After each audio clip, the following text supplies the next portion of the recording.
Hello everyone, welcome to our channel. आज का ये वीडियो आपके एआई के एग्जाम के लिए बहुत ज्यादा इंपॉर्टेंट रहने वाला है, क्योंकि आज हम लोग आपके एआई के फुल सिलेबस का जल्दी से रिवीजन और मोस्ट इंपॉर्टेंट क्वेश्चंस का डिस्कशन कर लेंगे, ताकि आप अपने एआई एग्जाम के अंदर कोई भी गलती ना करो। मैं बहुत अच्छे से जानता हूं कि एआई में कुछ नहीं पता कि क्या है क्या नहीं है, लेकिन आपके भैया है ना, जो मैं क्वेश्चंस बता रहा हूं, बस आप इन क्वेश्चंस को कर लो, आप बहुत ही ज्यादा बेहतरीन स्कोर करने वाले हो। और ऐसी वीडियो आपको कहीं पे भी नहीं मिलेगी, तो जल्दी से इस वीडियो को अपने सभी दोस्तों के साथ में जरूर से शेयर कर देना और सब्सक्राइब कर लेना, ताकि आपको और बेहतरीन वीडियो मिल जाए एआई पे। ठीक है, तो अब हम लोग सबसे फर्स्ट जो बात करते हैं, जो क्वेश्चन इसमें पूछा गया है, फर्स्ट क्वेश्चन हमारे पास में ये है कि identify any two stop words. अब देखो, ये स्टॉप वर्ड्स क्या होते हैं? स्टॉप वर्ड्स आपको पता होना चाहिए कि स्टॉप वर्ड्स वो वर्ड्स होते हैं जैसे कि बेसिकली हमारे इंग्लिश के अंदर जो कि हम लोग बहुत बार यूज में लेते हैं, जैसे कि इज हो गया, ए हो गया, एन हो गया। ऐसे जो वर्ड्स होते हैं जो कि बार बार रिपीट होते हैं, इनको कहा जाता है स्टॉप वर्ड। अब स्टॉप वर्ड क्यों होते हैं? स्टॉप वर्ड इसलिए होता है क्योंकि जो हमारा डेटा होता है ना, वो इन वर्ड्स की वजह से बहुत ज्यादा बड़ा हो जाता है,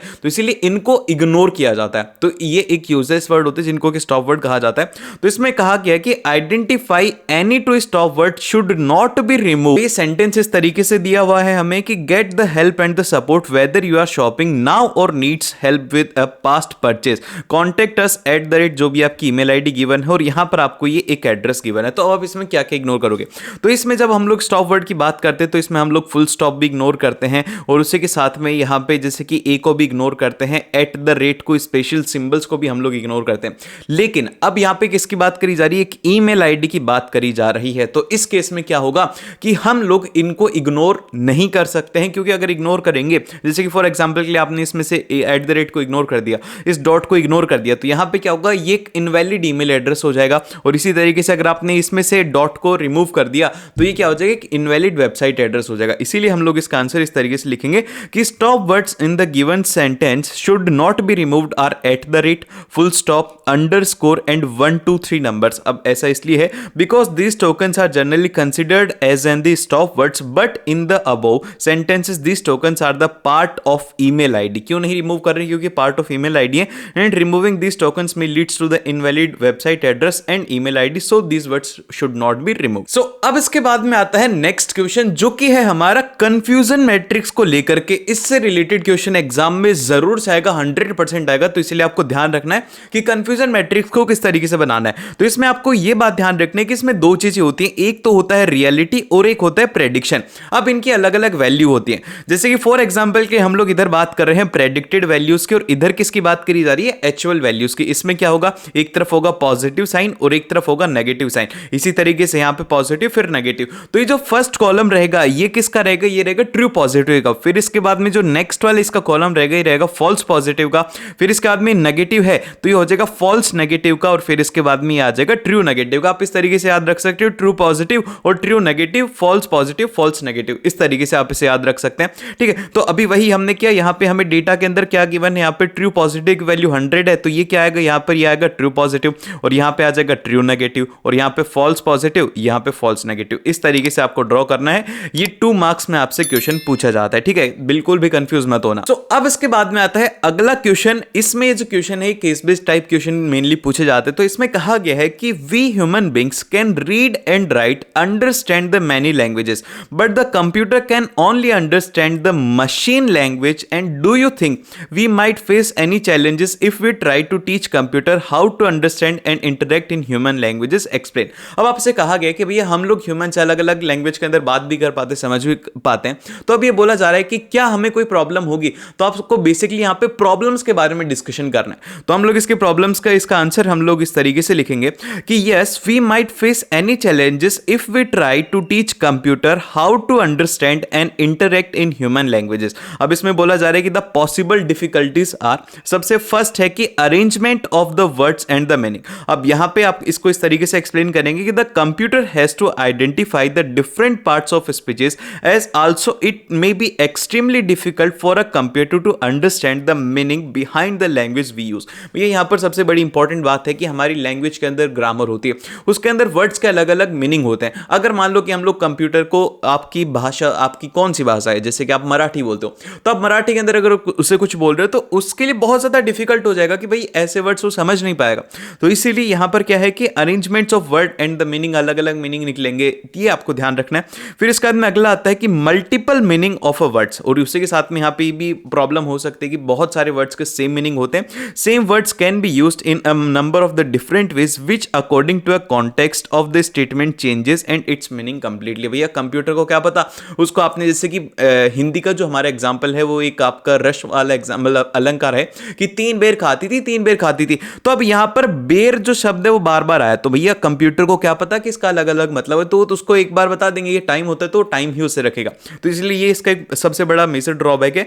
फिर इसके बाद में नेक्स्ट जो इसका ड्रॉबैक है वो ये है कि perfect syntax and no meaning. Sometimes a statement can having a perfectly correct sentence but it doesn't mean anything. उसी के साथ में क्या होता है कि परफेक्टली सिंटेक्स है लेकिन उसका कोई मीनिंग नहीं हो सकता। देन फिर इसके बाद में आता है नेक्स्ट क्वेश्चन। इस क्वेश्चन में हमसे कहा गया है कि आपको 2 फिगर गिवन और आपको बताना है कि किस तरीके की लर्निंग बेस्ड अप्रोच है। यहां पे आप देखेंगे कि जो फिगर 1 है इसमें जो हमारी को जितनी भी इमेजेस दी गई हैं उनमें करेक्टली मेंशन्ड है कि ये किसका फिगर है, जैसे कि कैट का है, ये कैट का है। फिर उसके बाद में मशीन से पूछे जा रहा है कि ये क्या है, और वहीं पर अगर आप दूसरी इसमें देखेंगे तो यहां पर क्या है कि सिर्फ और सिर्फ इमेजेस हैं, इनमें कोई भी लेबलिंग नहीं है। तो यहां पे क्या हो रहा है कि जहां पर सब कुछ चीजें हम मशीन को बताते हैं, मतलब हम उसे सुपरवाइज करें, तो वो होती है सुपरवाइज लर्निंग। और वहीं पर ये जो दूसरे वाली है इसमें हम लोग इसे कुछ भी नहीं बता रहे, इसको खुद से समझना है, तो ये क्या होती है अनसुपरवाइज लर्निंग। तो वही है, आपको इस तरीके से एग्जाम के अंदर इसे लिखना होगा।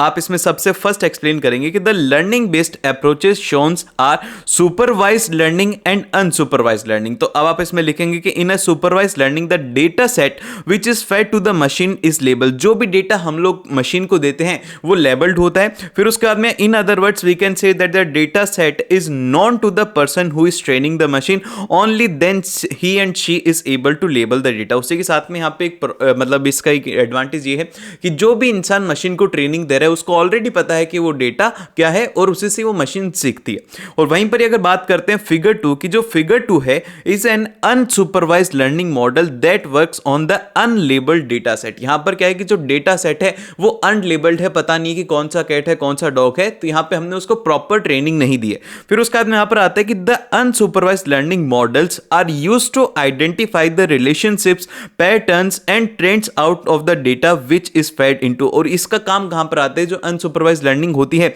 इसको हम लोग रिलेशनशिप्स या फिर पैटर्न्स फाइंड आउट करने में यूज में लेते हैं। तो ये जो क्वेश्चन है मैं जो आपको बता रहा हूं इनको ध्यान से रखना, इनसे एमसीक्यू क्वेश्चंस भी बन सकते हैं आपके एग्जाम में। फिर उसके बाद में आता है अगला क्वेश्चन। अगला क्वेश्चन है हमारे पास में कि list the 2 best practices for the effective communication. Effective communication कैसा होना चाहिए, सबसे पहले आपको सिंपल लैंग्वेज को यूज में लेना है। फिर सेकंड आता है कि be respectful to the others opinion. फिर थर्ड है कि do not form assumptions on the culture, religion और ज्योग्राफी। उसी के साथ में हम एज्यूम बहुत ज्यादा कर लेते हैं, जैसे कि हम लोग केरल में जाते हैं तो हम लोग वहां पर एजम्पशन कर लेंगे कि यहाँ पे ऐसा होता है, ये कल्चर होता है, ऐसा रिलीजन होता है, वो हमें नहीं करना है। फिर उसके साथ में आता है कि try to communicate in a person as much as possible, कि लोगों से ज्यादा बात करने की कोशिश करो, वहां के लोकल लोगों से समझने की कोशिश करो कि ये चीजें कैसे होती हैं, कैसे वो वहां पे रहते हैं। फिर उसके बाद में यूज विजुअलाइजेशन, और उसी के साथ में आता है कि take the help of the translator to overcome the differences in language. और जो भी लैंग्वेज के अंदर डिफरेंसेस हैं गूगल ट्रांसलेटर को आप लोग बहुत ही बेहतरीन तरीके से यूज कर सकते हो। फिर उसके बाद में जो नेक्स्ट आता है वो आता है कि what is the importance of setting goal in a life, कि अपनी लाइफ के अंदर जो गोल है ना उसकी इंपॉर्टेंस क्या है। तो सबसे फर्स्ट तो आप लोगों का क्या गोल था जब आपने क्लास 10th में फर्स्ट डे आपने देखा था कि भैया मैं कितना स्कोर करूंगा, आप आज कमेंट करके बताओ, थोड़ी टाइम में आपका रिजल्ट आएगा। जिसने भी अपना गोल बड़ा सोचा होगा वो डेफिनेटली अच्छा स्कोर कर ही रहा होगा। तो जल्दी से आप लोग कमेंट करिए कि आपका गोल क्या था। तो भैया गोल सेट करने से क्या होता है, अगर आपके पास में गोल नहीं रहेगा ना तो आप आलसी रहोगे, भाई रील्स देख रहे हो मजा आ रहा है, खाना खा रहे हो, सो रहे हो, कोई भी गोल नहीं है। मतलब वहीं पर अगर एक गोल हो कि भाई मुझे ना इस साल के अंदर इतने पैसे कमाने, एक ही आपने गोल ले लिया कि मेरे को इतना मनी बनाना है, या फिर मेरे को ड्रीम जॉब है, या फिर मेरी ड्रीम आईआईटी है, जो भी है आपका ड्रीम है, तो आप क्या करोगे, आप जब स्क्रॉल कर रहे होगे ना मोबाइल तो आपके दिमाग में आएगा कि यार मेरा गोल वो है, मेरे को उसके लिए पढ़ाई करनी है। तो इसीलिए गोल सेटिंग बहुत ज्यादा इंपॉर्टेंट है। तो इसी तरीके से आप इसमें लिखेंगे, इसमें आएगा कि the process of goal setting in your life helps you to decide on how to live your life and where you wants to be and how you want to be in future. इसकी help से आपको पता लगता है कि भाई आपको उस जगह के ऊपर कैसे जाना और आप किस तरीके से फ्यूचर में रहने वाले हो। वो फिर इसके बाद में सेकंड आता है कि it help you to focus on the end result instead of a less important work. उसी के साथ में मैंने बताया ना आपको कि आपका गोल क्या है, आपका गोल है कि भैया मुझे इस साल के 10 करोड़ रुपए कमाने, तो आप एंडलेसली ऐसे स्क्रॉल नहीं करने वाले और बहुत ही बेहतरीन तरीके से आपको पता है कि भाई मेरे को इतना पैसा बनाना है तो मैं उसके लिए वर्क करूंगा।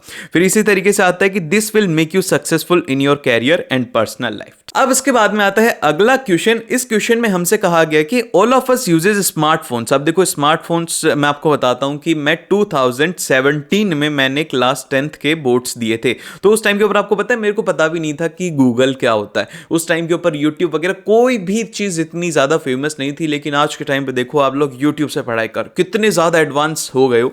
तो अब इसमें ये मतलब कि अब यहाँ पे क्वेश्चन में क्या पूछा गया, इसमें बोला गया कि when we install a new app it ask our several permissions to access our phone's data in different ways and why do app collect such data।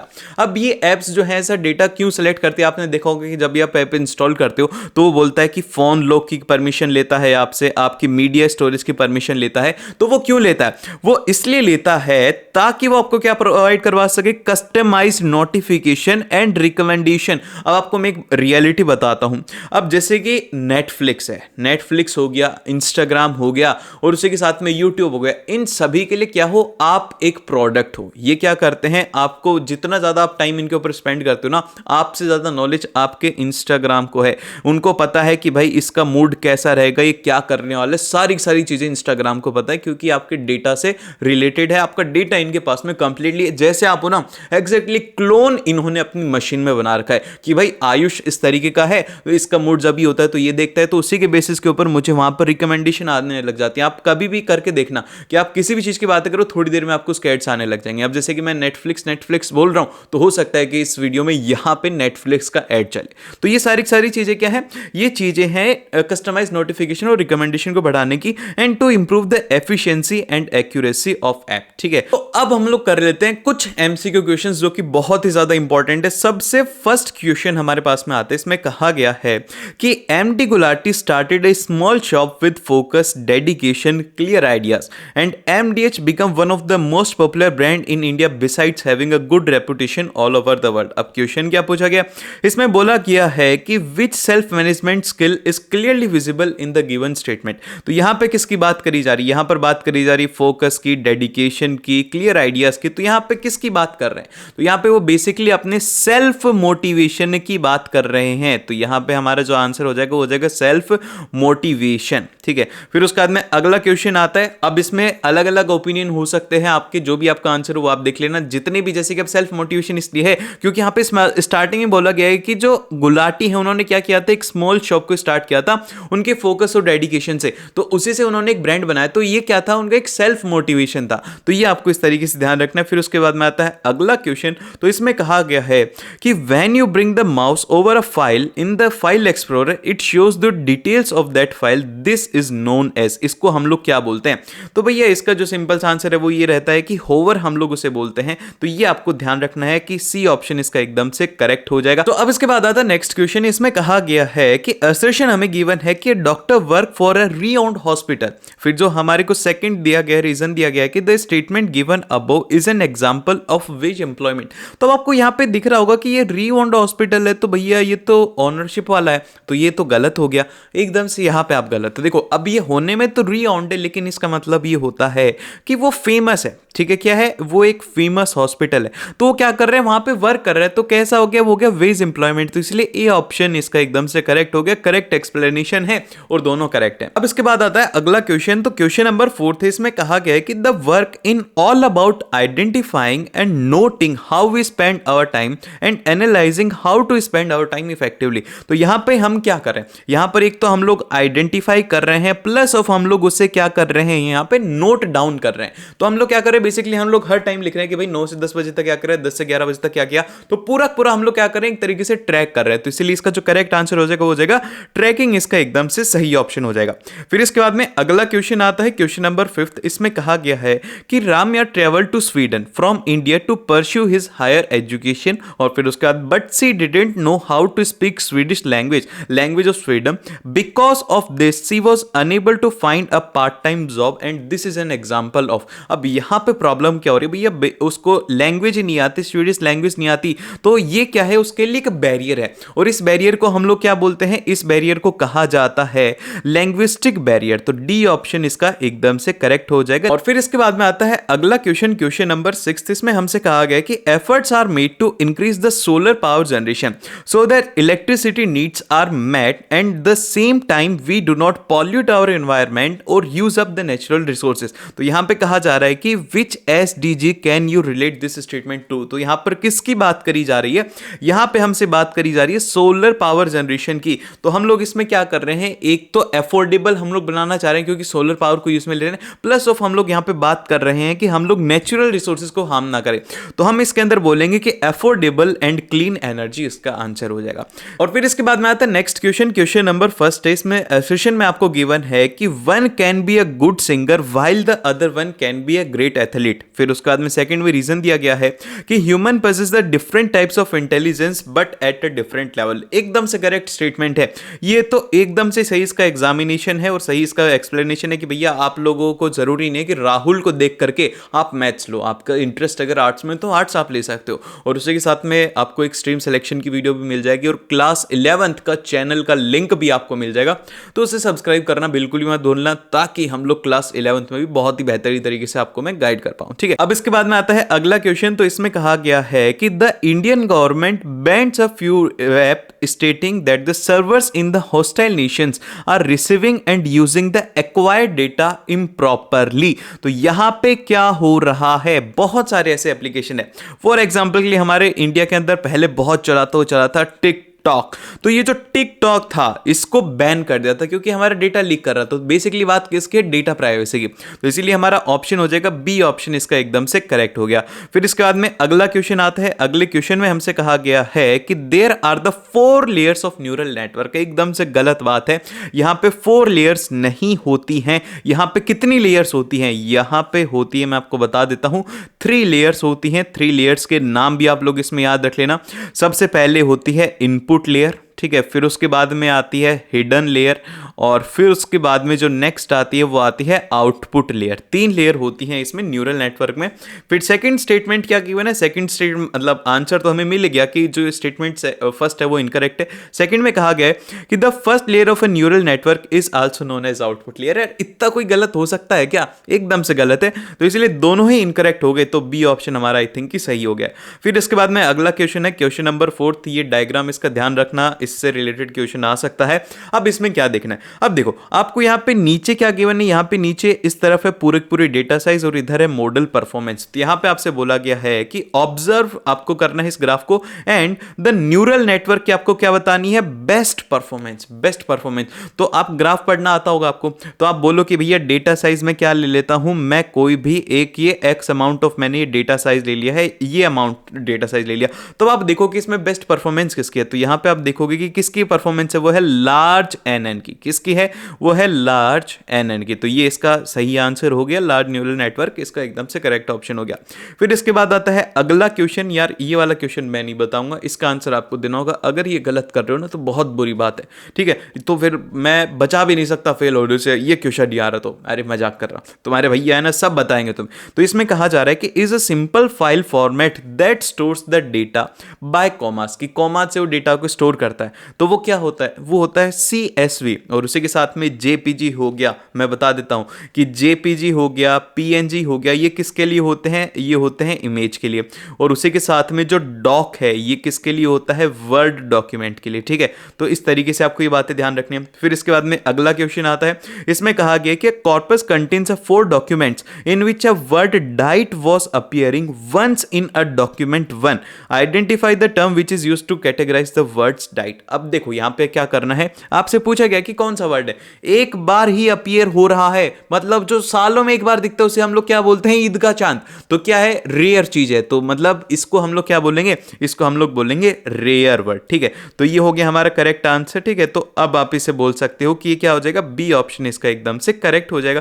उसी के साथ में स्टॉप वर्ड मैंने आपको बताया था कि full stop, a an, is, am, are, ये सब क्या होते हैं, स्टॉप वर्ड होते हैं। फिर इसके बाद में नेक्स्ट क्वेश्चन आता है, क्वेश्चन नंबर फर्स्ट। अब इसमें हमसे कहा गया है कि रीड द एग्जांपल्स, और आपको बोला गया है कि इज नॉट एन एआई, कि इनमें से कौन सा एआई नहीं है। तो क्वेश्चन को ध्यान से पढ़ना, अंडरलाइन कर लेना कि भैया एग्जामिनर कहां गलती करवाना चाह रहे हैं। एग्जामिनर चाहता है कि आप गलती कर दो, लेकिन आप गलती थोड़ी करोगे। ठीक है, तो अब यहां पे हमसे कहा गया है, फर्स्ट जो ऑप्शन दिया गया है वो दिया गया है कि using a chat GPT to write a email. क्या कौन काम कर रहा है यहाँ पे, एआई काम कर रही है। अभी तो यहाँ पर एआई के अंदर चैट जीपीटी बात करी जा रही है, अभी तो बहुत तगड़ी तगड़ी एआई आगे के, आप बस उसमें टेक्स्ट लिखो, आपको सब चीजें मिल जाएंगी, इमेजेस, वीडियो, सब कुछ। अब इसके बाद में नेक्स्ट आता है, वो आता है कि face unlock technology of mobile using camera. ये भी क्या है, ये भी एआई है। फिर इसके बाद में थर्ड ऑप्शन है, थर्ड ऑप्शन में दिया गया कि turning of the lights by using IoT device. अब देखो आईओटी डिवाइस में क्या होता है, आईओटी डिवाइस में कोई भी एआई नहीं होती, इसमें बेसिकली डेटा को फीड किया जाता है, जो कि क्या करता है, जिसके अंदर प्रोग्रामिंग की जाती है, जो कि ब्लूटूथ के जरिए आप अपने मोबाइल से ही इसे कंट्रोल करके ऑन ऑफ कर सकते हो। इसमें कोई भी एआई का काम नहीं है। फिर इसके बाद में नेक्स्ट आता है hand sanitiser dispenser having sensor. तो इसमें भी कोई भी प्रॉब्लम नहीं है, सेंसर यहाँ पे कमांड देता है कि कब रिलीज करना है, कब करना है, तो एआई का इसमें काम नहीं है। तो हम बोलेंगे कि नॉट के अंदर आ जाएगा third and fourth, C option इसका एकदम से करेक्ट हो गया। एंड फिर इसके बाद में आता है नेक्स्ट क्वेश्चन। इस क्वेश्चन में हमसे कहा गया है कि refer to the type of the feature that we want to collect. तो यहां पे हम क्या करना चाह रहे हैं कि हम किसी चीज को कलेक्ट करना चाहते हैं। क्या कलेक्ट करते हैं, डेटा कलेक्ट करते हैं। तो इसीलिए जिसका आंसर हो जाएगा वो हो जाएगा डेटा फीचर। ठीक है, तो हम इसे बोलेंगे डेटा फीचर, इसका करेक्ट ऑप्शन हो गया। अब इसके बाद में आता है थर्ड क्वेश्चन। तो थर्ड क्वेश्चन में कहा गया है कि which of the following is an example of data science. तो डेटा साइंस क्या होता है, देखो डेटा साइंस बेसिकली क्या होता है, इसमें हम लोग प्रेडिक्टिव करते हैं भैया, हम लोग इसमें प्रेडिक्ट करते हैं कि क्या होगा, कैसे होगा, हम लोग डेटा को लेकर के यहाँ पे प्रेडिक्ट करते हैं। तो अब देखो इसमें एक है यहाँ पे टेक्स्ट समराइजेशन है, टारगेट एडवर्टाइजमेंट है, फेस अनलॉक इन स्मार्टफोन है, या फिर ईमेल फिल्टर्स है। तो यहाँ पे डेटा साइंस की जब बात करी जा रही है तो यहाँ पे हमें डेटा चाहिए होता है, तो इसलिए हमारा जो ऑप्शन रहेगा वो रहेगा टारगेट एडवर्टाइजमेंट रहेगा, क्योंकि इसमें क्या हो रहा है कि हम लोग डेटा को यूज करके उसमें प्रेडिक्ट कर रहे हैं कि भाई इसको, ऑडियंस को ये चीज पसंद आएगी, तो इसलिए हम लोग बोलेंगे टारगेटेड एडवर्टाइजमेंट इसका करेक्ट ऑप्शन हो गया। फिर इसके बाद में आता है अगला क्वेश्चन, क्वेश्चन नंबर फोर्थ। इसमें कहा गया है कि is the process of finding the instance of a real world. क्या बात करी जा रही है, real world object in images and video. तो इसका जो करेक्ट ऑप्शन रहेगा हमारे पास में वो रहेगा कि आप क्या कर रहे हो कि ऑब्जेक्ट को आपने देखा रियल वर्ल्ड में और आप उसी को इमेज के अंदर ढूंढने की कोशिश कर रहे हो। तो इसमें क्या होगा, ये हम लोग क्या कर रहे हैं, ऑब्जेक्ट को ढूंढना चाह रहे हैं, तो इसलिए ऑब्जेक्ट डिटेक्शन इसका ऑप्शन हो गया। वहीं पर ही एक जो ऑप्शन है इसके फर्स्ट वाला, बहुत सारे स्टूडेंट इसको मार्क कर देते। तो इंस्टेंट सेगमेंटेशन में क्या होता है कि आप इमेज में ही दूसरी इमेज को फाइंड करना चाहते हो। जैसे कि ये जो इमेज है, इस इमेज जैसे कि मान लो कि डॉग की इमेज है, बहुत सारे डॉग की, तो आप इसमें ही डॉग को ही फाइंड आउट कर रहे हो, वो उसका रियल वर्ल्ड से कोई भी रिलेशन नहीं है। तो इसीलिए जो ऑप्शन रहेगा बी ऑप्शन इसका एकदम से करेक्ट रहेगा। उसके बाद में आता है question number fifth. Question number fifth में हमें कहा गया है कि identify the given chatbot type. आपको इसका टाइप बताना है कि किस टाइप का है। तो ये बोला गया है इसमें, it learn from the environment experiences, it also build on it's capabilities based on the knowledge, and this can be collaborated with humans working alongside them and learning their behaviour. तो यहां पे क्या है, ये एक स्मार्ट बोर्ड की definition दी गई है आपको, टोटली स्मार्ट बोर्ड की डेफिनेशन है, तो इसलिए इसका आंसर हो जाएगा स्मार्ट बोर्ड। फिर इसके बाद में अगला क्वेश्चन आता है, इसमें हमसे कहा गया है कि F1 score is the measure of the balance between, किस किस के बीच में बैलेंस होता है, ये होता है प्रिसीजन एंड रिकॉल। तो इसीलिए बी ऑप्शन इसका एकदम से करेक्ट हो जाएगा। तो उसी के साथ में एग्जाम के अंदर क्वेश्चन आपको कैलकुलेट करने का भी आ सकता है। तो F1 स्कोर का आपको फॉर्मूला पता होना चाहिए। F1 स्कोर का फॉर्मूला होता है 2 इंटू, यहां पे होता है प्रिसीजन इंटू रिकॉल का मल्टीप्लीकेशन होता है, डिवाइड बाय में होता है प्रिसीजन प्लस ऑफ रिकॉल। तो ये होता है इसका फॉर्मूला, जो कि आप लोग ध्यान रखने वाले हैं। और अगर आपने इस वीडियो को यहां तक देखा है तो द एंड एक बार जरूर से लिख देना, और मिलते हैं आप लोग उस नेक्स्ट वीडियो में। All the very best.